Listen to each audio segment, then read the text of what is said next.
Hey, it's Mo Clark checking in with Popout Magazine, and I am super excited to be in the building today because I got a boss baddie here with me, Miss Shamika. Now, listen, Miss Shamika had this whole conversation. She got a lot of letters in her title or whatever, so I'm not gonna mess her up. I'm gonna let her put them credentials on her. Go for it. So my name is Shamika Bennett. I am the COO of Sky Clinical Research Network Group. We are a consortium of independent private practices. We're located in Atlanta, Georgia, Mississippi, Texas, Illinois, Maryland, and we're coming to a state near you. Listen at that. I love that boss babe energy. Okay, so listen, I got to tell you because I just got baptized last year. I'm sure I did it when I was a kid, but that don't count because we mess up so much in between then and now. So I love the fact that you're a woman of faith. Let's kind of get into your wife, your mom, and your business owner. I ask everybody this because I struggle with this, but how do you find balance? So I find balance by consistently praying. Also, starting my day off with a word of motivation. So I kind of tap in or plug into Denzel Washington. He has a couple clips on YouTube, and it is definitely one in which is amazing because it's like almost like he's sitting on the side of me telling me, you got this. Today's going to be great, and you're going to master everything you set out to master. So go do it. Listen, my mom fusses at me all the time because when I try to tell her what God say to me, my guy is a little hood, right? You need a hood guy. He's a little hood sometimes, but do you find when you speak to God how you would speak to your friends? Do you get revelation from that better than, because he knows you. He knows your thoughts before they even leave your mouth. So do you find when you have these conversations with God, it makes your day better if you're just open and honest and you go to him totally? So don't let the little soup fool you. I am a little ratchet. But so I definitely speak to God as if I'm speaking to one of my friends. And like you said, he knows my heart. He knows me. So I'm very real, very transparent. And I also lead with, I lead with in a way in which I want him to deliver, if that makes sense. Makes sense. So I'm very focused on what I'm at. I'm very to the point on what I'm asking. And I'm also to the point on him telling me, okay, no, or listening for him to tell me, no, this is not the direction. And so what I do find is if I don't start my day off with a quick prayer or just in a mode of solitude, serene, my day is off balance. So that it's very important to just, create a routine of speaking to God first and then just letting your mind, body, and soul be filled with positive energy. I love that. Okay, so let's get into the journey of entrepreneurship. Whew. Yes. That's a whole beast by itself, right? Yes, because some people think that it's going to be Instagram famous overnight. You're going to start this business and you going to just, boom, you're going to be popping and you're going to be in the black. Ain't going to be no red. Tell me about your journey in entrepreneurship. Sure. So my journey is, where do we begin? So I started my journey off, I was in physician assistant school and literally was married to this clown. And I received a scholarship, and it was a full ride scholarship. Went through a nasty situation where I lost my scholarship. So I had to regroup, went back home. And when I went home, I literally had negative 34 cents to my name. And so I was accustomed to living a lavish lifestyle. I lived on a golf course community, had 2 luxury cars, and was living. And to just go from that to negative 34 cents, it took my friend Lanye Ford to tell me, bitch, wake up. You got this. You are equipped with making things work for you. So I ended up getting a job at Northwestern University as a lab tech, something that I didn't know anything about, but that was my entryway into clinical research. There was a young man that was in the field, and I'm like, what do you all do? I see so many people coming into the lab, and what do you all do? He told me. So I literally trained myself on his profession. I flew out. The company flew me out for a job interview, and it was a 3-panel job interview, and I aced it on the first panel. Didn't know nothing about this profession. And from that point on, I pretty much started to create an avenue or a lane for myself as well as others to gain matriculation into the profession. And it wasn't until I worked for a company called Merck Pharmaceuticals, and they did a pilot program on diversity, how to ensure that there's Black and brown doctors that have a seat at the table. And so because I was on that pilot program, I was very passionate about ensuring that our people were given an opportunity to be investigators. I was like, okay, let me do this on my own. I got this. And so my manager told me, if you ever mess up or if you ever fail, you can always come back. And here we are 6 years later, and I have 13 sites now. So haven't looked back, and that negative 34 cents turned into a bag. Come on, man. Mine's still negative 34.7. Don't even worry about it. Don't even worry about it, sis. So I'm actually in the healthcare field as well. However, my journey into it was a little bit different from yours. I actually got into the healthcare field because my father passed away. And he was in the ER the night before, and they didn't try to save him. They didn't do a CT scan. They didn't do any of those things. So when he came home, he actually passed away from a brain aneurysm. Wow. But just that situation caused me to want to learn more. Like you said, you trained yourself. And I ended up getting in the healthcare field, and I don't love it. Okay. You know, it's not my passion. It's not my purpose. Okay. However, I did learn certain things. So it's amazing that you stuck in that journey. Not only that, but it says here that you have actually led over 500 individuals. Yes. How do you manage to do that? Like, they're men and women? Yes. Okay. So how do they actually come and get involved with you and your programs and all that you have to offer? So initially I would do trainings on the profession, and unfortunately that ship has sailed. I no longer train, but there are other students that was under me that are training. So I would host training classes over the weekend on clinical research, and from that point on, they started to eat, sleep research as well. And so that's how I led 500 people. They call me like reading for that. The Harriet Tubman of clinical research, leading our people to the promised land. I love that. Bless people, bless others. So just keep that going. Okay, so you also run a boutique family medicine practice in Jackson, Mississippi. What made you pursue that venture? Sure. So my family is from Jackson, Mississippi. And so I used to go down there and monitor, and then I was managing a clinic down there. And it wasn't a clinic in which I felt I would be interested in, seeing a doctor at. So I wanted to create a space where it was more so a safe haven, that you're getting your wellness checks. And so that's how that all came about. I literally purchased the building. I went down there, found the building. We purchased it in 2 weeks, renovated it, and in 60 days we were up and running. So it was nobody but God. Won't he do it? And won't he do it? Won't he do it? So let me ask you this. What did you, because I know this is not what you foresaw in your future as a young girl. What was it that you actually wanted to be when you were growing up? Like when you were a little girl playing around, what did you want to be? I actually wanted to be a pediatrician. So I've always wanted to be in the medical field. So it's not that far off. No, I've always wanted to be in the medical field. Oftentimes I am a little hard on myself, although I'm very successful. Not to boast, but I'm very successful. Boast. So I, just because I did not fulfill that dream of becoming a doctor, but sometimes what our dreams are not aligned with what God has for us.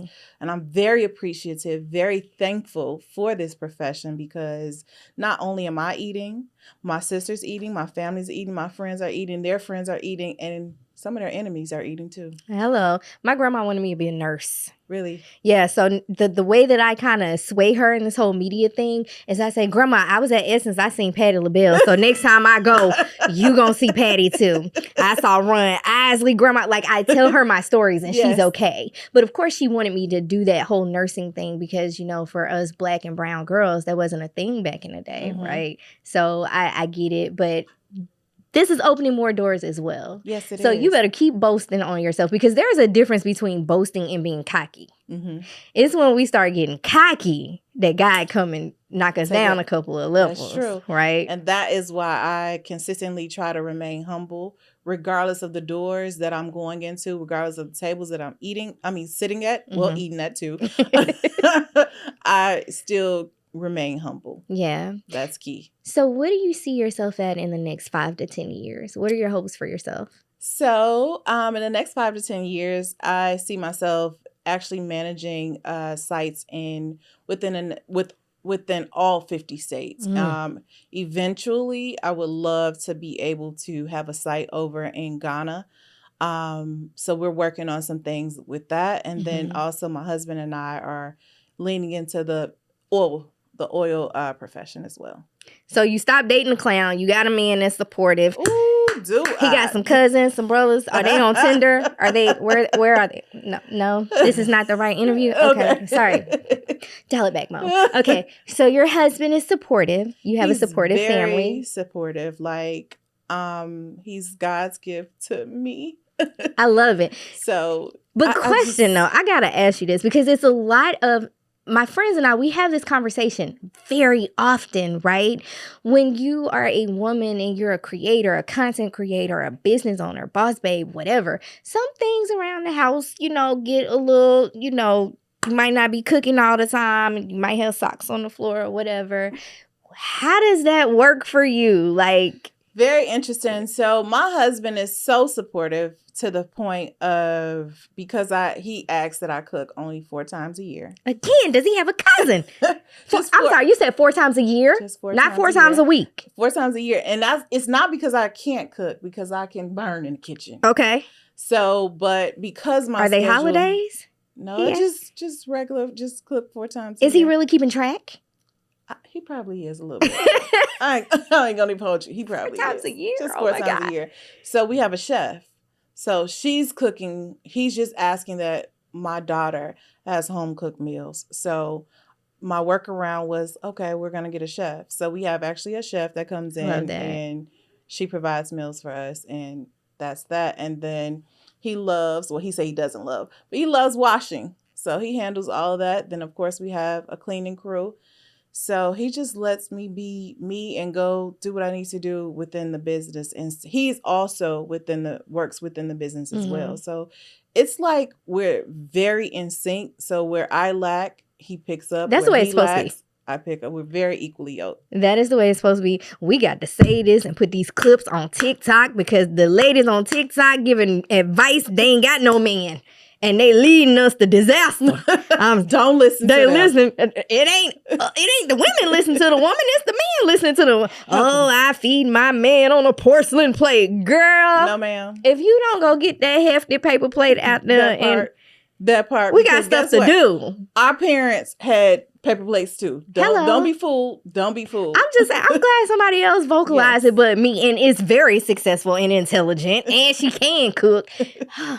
Got to stop putting my personal problems on these podcasts. I love it. Okay, so your daughter, how old is your daughter? My daughter's 12 years old, and then I also have 2 bonus children, and they're both 21. Little ghetto twins, but hey, you know. I love it. So for your daughter, and she sees you working, do you ever take her to work with you? Do you ever kind of try to get her to be a boss babe? Is she saying things like that already? So interesting enough, she actually wants to take over the business. Okay. That's her plan, and she definitely comes into the clinic, and when people are not doing things that they're give the directions that they're given and they're not following them, she definitely nudges me like, hey, why are they posting on social media?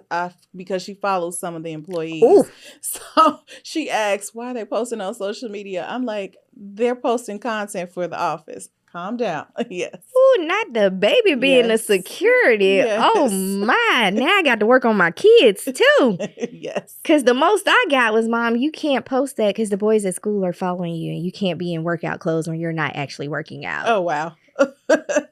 They are. I think I just interesting. need to redo life in general. No, you don't. Are you No, sure? don't. I'm positive. You sure? You're doing I can start. amazing. Okay, thank You're doing you. amazing. Thank you. Shamika says I'm doing amazing. That makes me happy. Okay, so let's talk about the employees. How would you rate yourself as a boss? Are you friendly? Are you stern? Do they hate coming to work? So, fair question. Very fair question. So, I feel like I spoil the employees. I'm not your typical boss.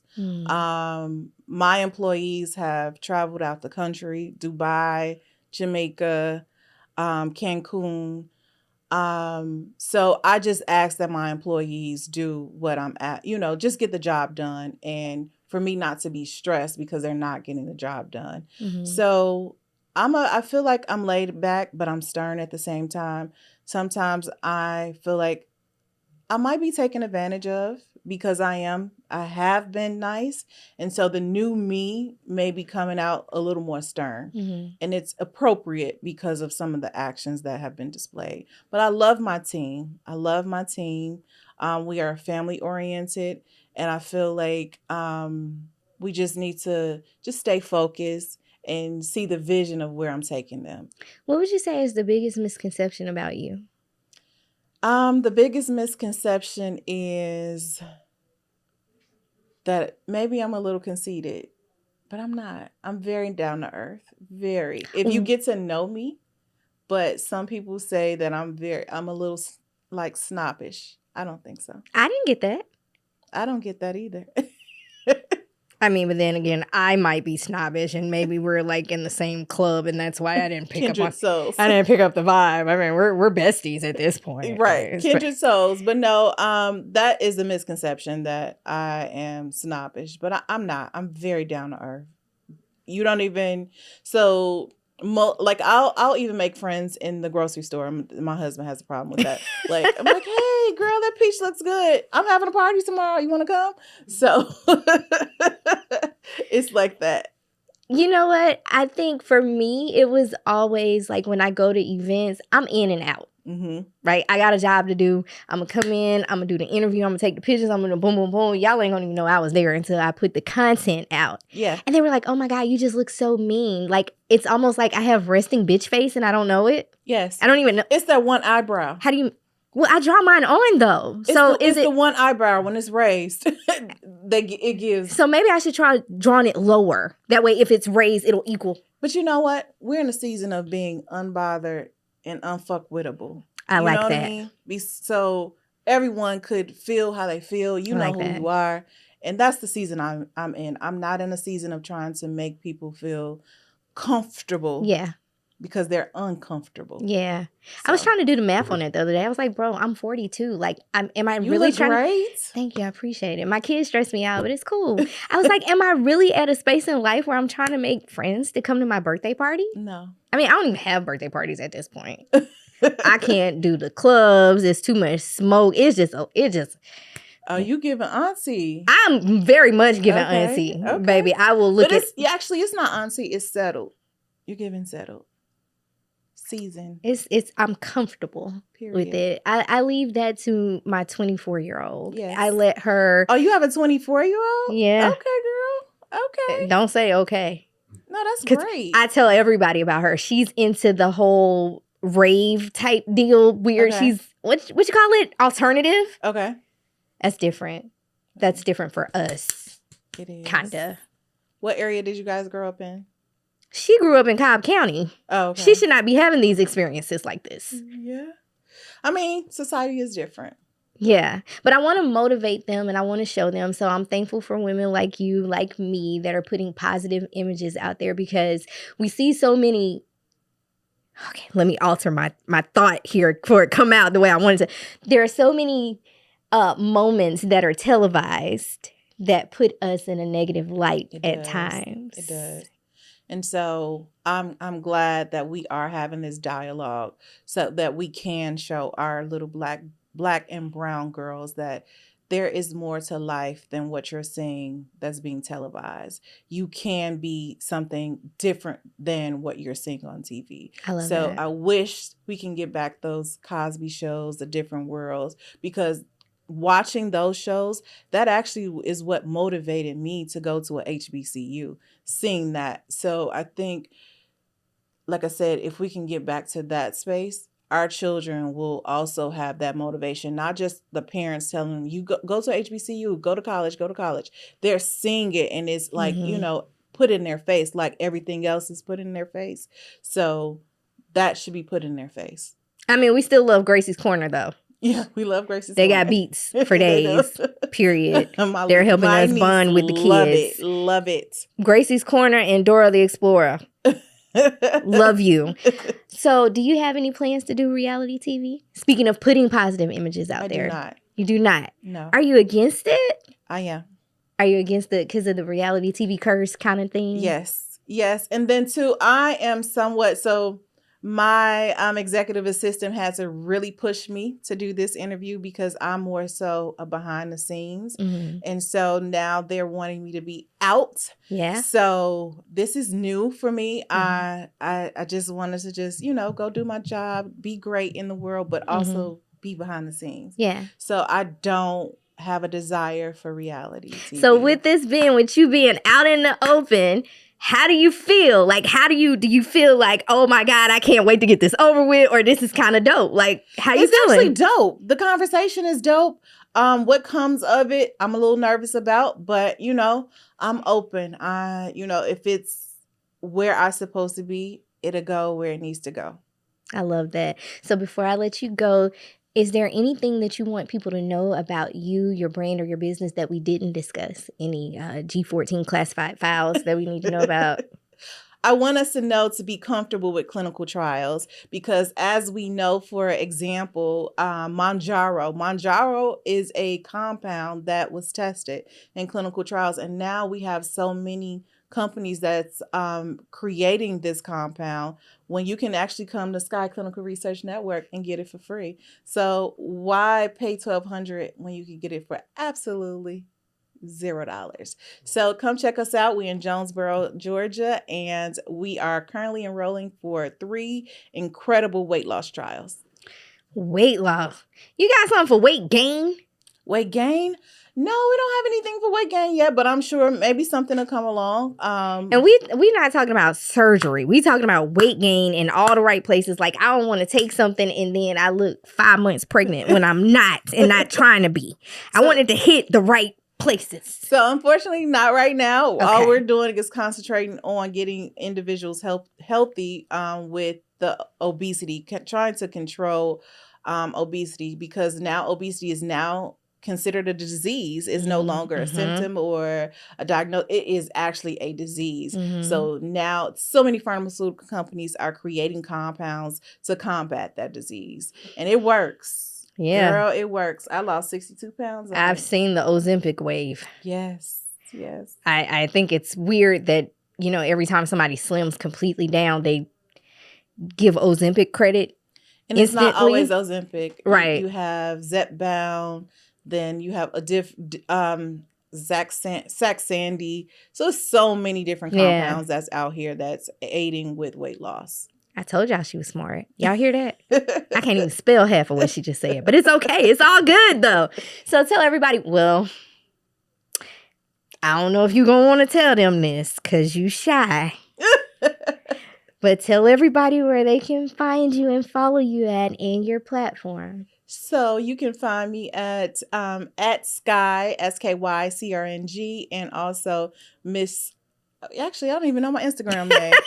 But find me at SKYCRNG. Do you tweet? I don't. Do you TikTok? I watch TikTok, but we got to come to the office and get the TikTok going. Where the employees at? We got to get the Hey, y'all call me. So my company did go live last weekend. We had over 100,000 viewers. We did a back to school drive. So I'm very big on community engagement events, giving back to the community. But just living a little private life. I forgive you for the non-TikTok thing. Almost, but we'll talk about it off camera. Okay. And it's Mo Clark with Popout Magazine. Thank you guys for popping out with Popout. Thank you.